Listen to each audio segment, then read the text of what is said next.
Hi, this is Carlo for GQ TV here at St. Pete Comic Con. I'm here with Garrett Sander, Yeah, and he is the creator of Monster High. that's me. So, Garrett, I want to ask you, man, I know this series has been out for a little while, but it rose to popularity almost, it felt like instantly. It just caught on at the toy stores, it caught on with the cartoons. How did you come up with this idea, and how long were you working on it before you actually made it public? So the idea came about in 2007, and I was a packaging designer at Mattel at the time, where I was working on a brand called Mycene, and they were looking to do another brand similar to it. Mycene was called a flanker brand, which because it flanked to Barbie. So it went after a girl that maybe wasn't into Barbie. And they were looking for another brand like that. And we went shopping with 12 and 13-year-old girls. They were giving money, and we just wanted to see what they were buying and stuff like that. And so a lot of skulls were happening back then in 2007. They were starting to trickle down into kid stuff. And there was a line called Skull Animals, and their tagline was "Dead animals need love too." And I was like, oh, what if these dead dolls need fashion too? And people laughed, like, ha ha, Mattel will never make dead dolls. But I thought there was something there. So I went home and I kept working on it. And I started drawing monster girls, and Frankie came out of my head. And I was like, well, what if it was, a whole bunch of teen monsters that were the teenage children of the famous monsters, but they're trying to do their own thing, be different from their parents. And I went and shared something with my coworkers, and they're like, this is really fun. We should pitch it to management. And so they're going to take other stuff into testing for that new flanker brand anyway, and they put it in with it, and it just hands down tested the best. They hadn't seen a testing like that before. So we kept working on it. So we worked on it for about 3 years before it came out in 2010. Oh, awesome. So from your actual pitch, right? When did it start going into production for toys and cartoon animation? It started going to production for toys in 2009, then most likely. And then once we had the go-ahead, they did webisodes. That was the first thing that they did for it. And so the webisodes came out just after the toys launched. The toys launched first, and then the webisodes came shortly right after it. Yeah, it's one of the series that really stuck on, and it still amazes me to this day how it's growing in popularity, and it's actually keeping kind of like the doll market alive, I would think, because there's not a lot of things out there like this, and it breaks the traditional role of dolls. So I think it's amazing and creative what you did. Thank you. We got to push a lot of boundaries with Monster High, and that was the most fun part. We did, dolls no one had ever seen in a doll aisle before, and they had features and sculpting details and hairstyles that no one had done before. So I was really excited. So after the creation of it, and they started rolling out the production of the toys, how many people did it take to get, the dolls designed from there, the fashion design? How many people were under your team? So it would depend. When Monster High got its biggest, I think we had a team of 10 or 11 people just designing the toys. That was just the toys. Because then there's the whole entertainment team that's handling the entertainment side.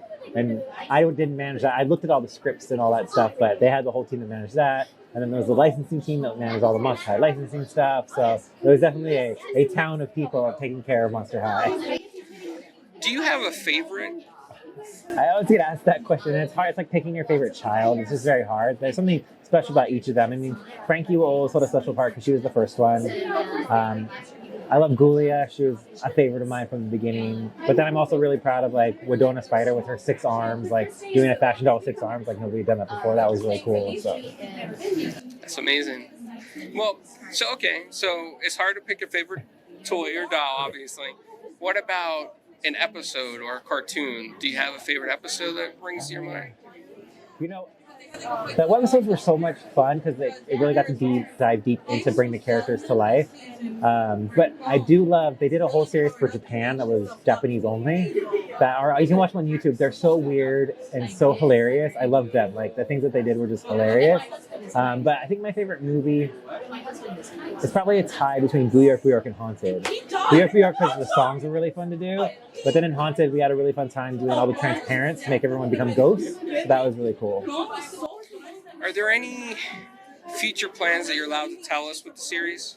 So I don't work at Mattel anymore, so I'm not a part of Monster High anymore. But it's exciting to see what's being developed and what's coming of it out of this little idea I had and how it continues to grow. So. Do you still get, how do I say this? Do you still get a first view on certain things? No, because No? I was an employee at Mattel, they own everything. Monster High is theirs. I don't get royalties. I don't have any say in what happens to it. So that's just the way it is in the toy industry. What are you currently working on now? So I'm currently at a place called Just Play. It's another toy company, and I'm working on their new brands team. But none of the stuff I'm working on comes out until 24, so I can't talk about it. It's like toys is like working for the government. Everything's top secret until it comes out. But there's some fun and exciting stuff. But the nice part about working there is I can work on my own stuff too. So I'm working on my own project called Gravestone Guardians, which is taking my love of monsters plus my love of He-Man and She-Ra and making sort of 80s glamorous monster warriors. So, Nice. yeah, so I've been working on that. So there's an Instagram for that called Gravestone Guardians. And you can check out all the progress there. And because it's mine, I can show the progress and I show initial concepts and stuff like that and take everyone along on the journey. That's amazing. Yeah. Well, oh, All right. My question is there a mashup that you would love to see as a Dream Team mashup? Like they had Supernatural and Scooby-Doo together. Is there a mashup that you would dream of that would Monster be High? with Well, Monster they did it. It came to life. We had talked about it at the beginning of Monster High is Monster High plus Elvira. I love Elvira. I grew up on her. I thought she was absolutely hilarious. That was like the perfect, like, spooky, scary, plus hilariously funny. Like, I loved the camp of it all. And so from the beginning, I always wanted to get her in. We tried to get her as a voice for the headmistress. It didn't work out. There was a movie that was supposed to give Dracula our new stepmom. We tried to get her to do that. It just didn't work out. But now they finally did. And I didn't get to be a part of it, but I love that it happened. Is they did a Skeletor Elvira doll. And she looks absolutely amazing. It's one of my favorites that has been done. so since you were the creator of it, do you have any like rare Monster High items that you saved in your collection? Oh, yeah. I mean, I have the factory that produced it in Indonesia. They would do a special holiday doll every year that they gave to their employees. And when they were doing Monster High, they asked me, would it be okay if we use Monster High molds to make a special holiday doll? Because before they only used Barbie molds, but everyone who worked there liked Monster High so much. So they used Monster High molds to make an exclusive holiday doll, or birthday doll as an anniversary for the plant. And they sent me one, so I have that. So I love that. That's a really special thing in my collection. That's awesome. Well, at the end of the interviews, we always ask an icebreaker question. We do it at the end on purpose. Okay, so pizza. Pineapple on pizza, yes or no? Oh, yes, I love pineapple on pizza. It's my favorite. Always pineapple on pizza.